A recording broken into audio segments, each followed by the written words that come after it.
Hey everyone, welcome back to another deep dive into philosophy and personal growth. Today, we're tackling some of the biggest things that hold us back from becoming the best version of ourselves: excuses, boredom, and the fear of aging. Sound familiar? Don't worry, philosophy has some powerful insights to help us overcome these obstacles. So grab your favorite drink, get comfortable, and let's talk about how to kick these mental roadblocks to the curb. This video continues our self-development series, building on the ideas from previous episodes. If you're new or missed any of them, there's a link in the description where you can catch up. These aren't just abstract ideas, they're practical tools for everyday life. If you're enjoying this journey, make sure to subscribe and give this video a like. Drop a keep it up in the comments to let us know you're with us. Lesson 1. No more excuses. Your philosophical boot camp starts now. Let's be real. We all make excuses, not just little ones like the dog ate my homework, but deeper ones, the kind we tell ourselves when we're scared to take risks, follow our dreams, or step outside our comfort zones.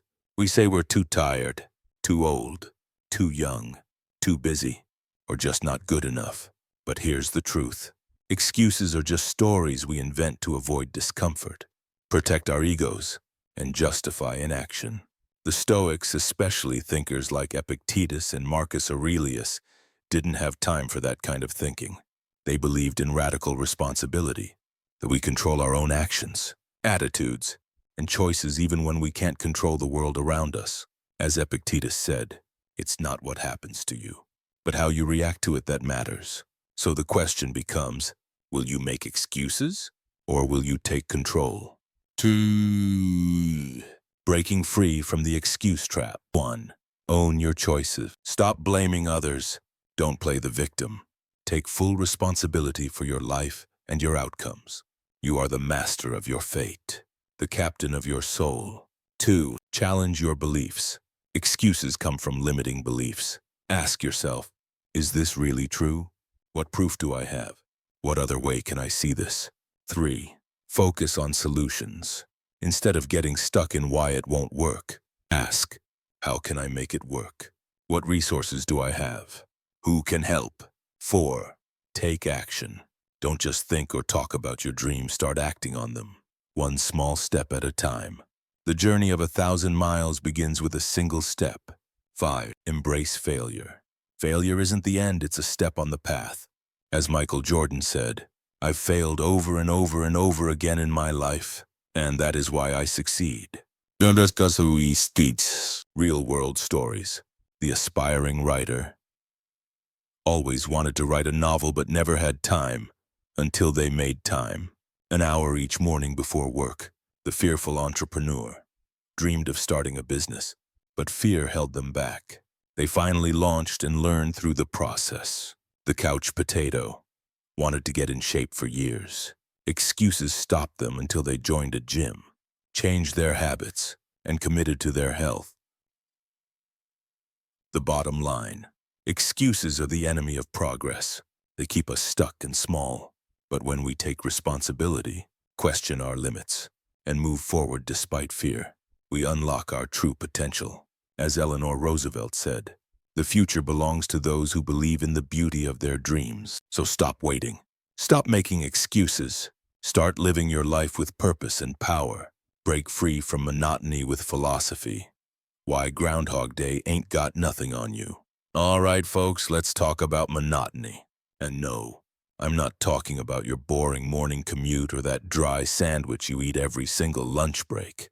I'm talking about something deeper, existential level monotony. The kind where life feels like you're stuck on a treadmill that never stops. Same loop, same scenes, same meh feelings day after day. You know the vibe. Wake up, work, home, eat, TV, sleep, repeat. Sound familiar? That's the monotony trap. Life starts to feel like a rerun. You lose your sense of wonder. You stop asking what if, and start accepting I guess this is it. As Kierkegaard once put it, repetition is reality, and it is the seriousness of life. But he also gave us a warning. Life can only be understood backwards, but it must be lived forwards.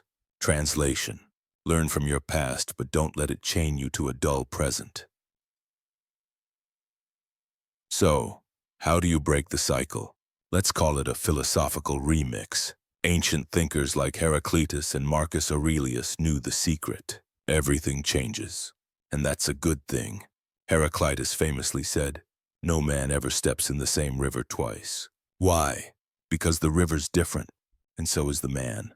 So if you're not changing, you're not really living, you're just existing. Here's how to escape the monotony trap. 1. Shake up the routine. Don't let your life play on autopilot. Take a different route. Try a new hobby. Talk to someone outside your circle. Even small changes can reignite your spark. Remember, variety is the spice of life. 2. Embrace spontaneity.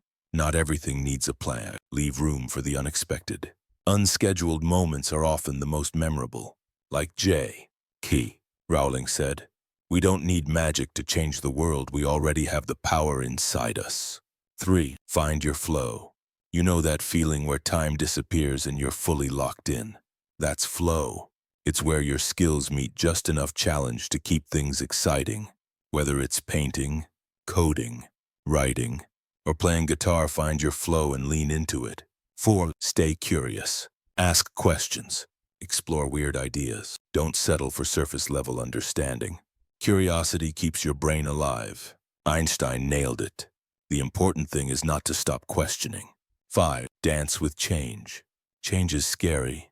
Sure, but it's also the key to growth. Alan Watts said it best. The only way to make sense out of change is to plunge into it, move with it, and join the dance. So, dance. Real-life examples. And the career flipper.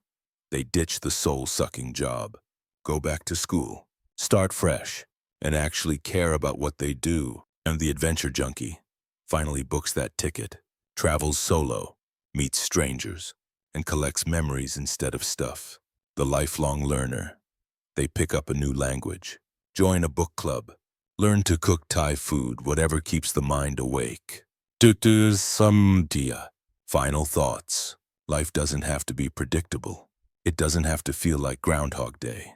You can inject novelty, joy, and growth if you're willing to step off the loop and into something new. Heraclitus said it best. The only constant in life is change.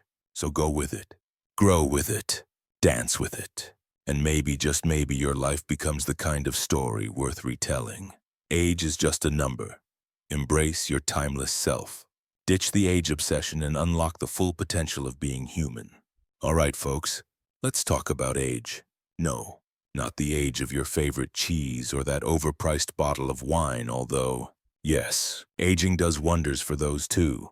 We're talking about your age, the number of birthdays you've had, the laugh lines on your face, and those glorious silver strands showing up in your hair. Let's call it what it is. We're living in an age anxiety epidemic. Everywhere you look, society is worshiping youth. Perfect skin, flat abs, high energy, no wrinkles. We're told that getting older means slowing down, giving up, and fading out. But here's the truth bomb. Age is just a number. It's not your value. It's not your potential. It's definitely not your expiration date. Philosopher Cicero once said, "Old age is the consummation of life, just as midday is the height of the day." In other words, aging isn't a decline. It's the summit. It's when the view gets the best. It's your time to shine with wisdom, perspective, and clarity. The philosophical fountain of youth. Ancient minds like Socrates and Marcus Aurelius didn't fear aging. They respected it. They saw it as transformation, not deterioration. Growth, not decay. Marcus wasn't out here counting gray hairs. He was too busy becoming a better human. He said, "Waste no more time arguing about what a good man should be. Be one." Translation: don't let your age define you. Let your actions do that. So how do we stop obsessing over age and start owning it? 1. Redefine aging. It's not a disease, it's a privilege. You've made it this far. That's a gift. Use it. Dive deeper into your passions. Strengthen your relationships. Share your experience. Make your impact. 2. Challenge ageist stereotypes. Old weak, out of touch, or irrelevant. Older folks are resilient, sharp, creative, and wise as hell. Let's stop the lazy labels and recognize the diversity, strength, and depth in every stage of life. 3. Focus on what you can control. You can't rewind the clock, but you can own your habits. Eat well, move your body, keep your mind sharp. And don't underestimate the power of your mindset, because attitude is the real anti-aging serum. 4. Embrace change. Life is movement. Change is constant. Heraclitus said it best. The only constant in life is change. Getting older, that's just another version of change. Roll with it. Grow with it. 5. Celebrate your story. Stop staring at what you haven't done. Look at what you have. The moments, the milestones, the lessons, the laughter, the mess, the memories. Own it all. That's your legacy in motion. Real-world legends. The ageless athlete. Still training, still competing, still crushing it. They show us that age doesn't end your passion, it refines it. The lifelong learner.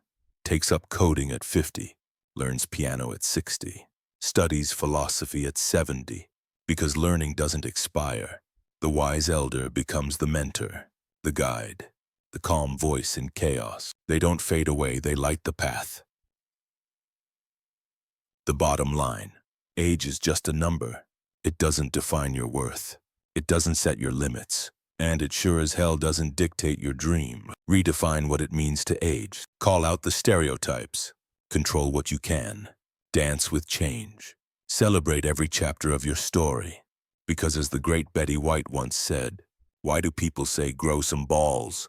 Balls are weak and sensitive. If you want to be tough, grow a vagina. Those things can take a pounding. Boom! Wisdom comes in all ages and all kinds of packaging. Unplug and recharge. The philosophy of rest. Recharging without guilt. That's not laziness. That's wisdom. All right, folks, let's talk about time off. And no, I don't mean that one sick day you took after eating questionable sushi or your once-a-year vacation where you still check emails. I'm talking about the real kind of time off, the kind where you step away from the hustle, silence the noise, and actually breathe for a minute. The hustle culture hangover. Let's be honest, we live in a world that glorifies being busy. You ever notice how we brag about running on 4 hours of sleep like it's a flex? We wear burnout like a badge. Hustle culture has us believing that if we're not grinding 247, we're falling behind. But here's the reality check. That pace, not sustainable. Eventually, your brain crashes, your body quits, your creativity flatline. Philosopher Bertrand Russell had it right when he said, "The time you enjoy wasting is not wasted time." Translation: rest is not just allowed, it's essential. The philosophical sabbatical. The Stoics and Epicureans knew what was up. They weren't burning themselves out on 80-hour work weeks. They prioritized leisure, reflection, and peace of mind. Seneca said, "It is not that we have a short time to live, but that we waste a lot of it." Boom! Life's long enough if we stop filling it with noise and nonsense. Time is not the issue, how you use it is. So how do we reclaim rest without guilt? 1. Redefine productivity. Doing more isn't the flex, doing what matters is. If you're constantly busy but never aligned with your purpose, that's not productivity, it's glorified distraction. 2. Set boundaries. Draw the line. Work stays in the work zone. That means no emails at midnight, no Slack on Sundays, and no just a quick check-in while you're trying to unwind. 3. Schedule time off like, actually. Don't wait until you're crispy fried and miserable. Put rest on the calendar, mini breaks, long weekends, full-on disappear from the grid mode. Prioritize recharge time before you burn out. 4. Unplug to recharge. When you're off, be off. Turn off the noise. Close the laptop. Log out of your inbox. Rest isn't rest if you're mentally still on. 5. Embrace leisure without shame. Leisure is not laziness, it's fuel. It's where your creativity gets refreshed, your energy gets restored, and your soul gets to stretch its legs. Read, paint, nap, walk, laugh, exist. As Bertrand Russell said again, a life devoted to the pursuit of happiness is not selfish. It enriches others, too. Real-life rechargers. The digital detoxer goes completely offline for a weekend, returns feeling like a new human. Remember them? They had color in their face again. And the sabbatical taker uses a few months off to travel, create, or just be, comes back with stories, clarity, and purpose. The staycation warrior doesn't leave town, but turns off their phone, unplugs their brain, and lives like it's vacation in their own home. As the nature walker spends 30 minutes a day in the wild, trees, air, no notifications, instant reset. The bottom line, time off isn't a luxury, it's a necessity. Your body needs it, your brain needs it, your soul desperately waiting for it. By redefining productivity, setting boundaries, unplugging on purpose, and reclaiming leisure, you create a life that's not just successful but sustainable. Socrates said, "The unexamined life is not worth living." Well, I'd add, the overworked life isn't worth living either. So go ahead, rest, recharge, and come back stronger. You don't need to earn it. You already do. The paradox of desire. Why wanting less gives you more. Let's unpack a mind-bending idea. Wanting nothing can actually give you everything. No, you don't have to become a monk or toss your iPhone in the ocean. This is about a perspective shift, a way to live with more freedom, peace, and fulfillment by changing your relationship with desire. We live in a world that constantly tells us to want more stuff, more success, more attention. But here's the kicker. The more we get, the more we want. It's a loop that never ends. Philosopher Arthur Schopenhauer said it best. Desire is like seawater. The more you drink, the thirstier you get. The Stoic way out. The ancient Stoics, like Epictetus and Marcus Aurelius, had this figured out. Real happiness doesn't come from getting what we want. It comes from wanting less. Epictetus said, "He is a wise man who does not grieve for what he does not have, but rejoices in what he does." True wealth isn't about possessions, it's about perspective. Minimalism, ancient wisdom, modern style. Minimalism is today's way of applying this wisdom. It's not about having nothing, it's about having enough. When you strip away the excess, you make space for what matters most. Relationships, purpose, freedom. 5 ways to live with less and gain more. 1. Redefine wealth. Wealth isn't owning more, it's having what you need and valuing time, purpose, and connection. 2. Practice gratitude. Start each day by appreciating what you already have. Gratitude disrupts the endless hunger for more. 3. Choose experiences over stuff. Buy memories, not clutter. Travel, create, connect. Those bring joy that lasts. 4. Cultivate contentment. Being content doesn't mean settling. It means being present and finding peace now, not later. 5. Let go of attachments. Holding on to status, material things, or outside validation only creates suffering. Let go and breathe. Real-life wisdom in action. Digital nomads live with only what fits in a backpack, trading things for freedom and adventure. And tiny house dwellers downsize and find more financial freedom and peace in simplicity. And mindful consumers buy intentionally, choosing quality over impulse and meaning over trends. The bottom line, wanting less doesn't mean lacking. It means you're no longer controlled by endless craving. You're free, you're content, and paradoxically, you finally have enough. As Lao Tzu said, "He who is contented is rich. Want nothing, have everything." Your philosophical guide to desire, detachment, and finding freedom. All right, folks, let's talk about desire. Not the kind that lands you in a messy situationship, but the kind that drives most of our waking lives, the constant wanting of more.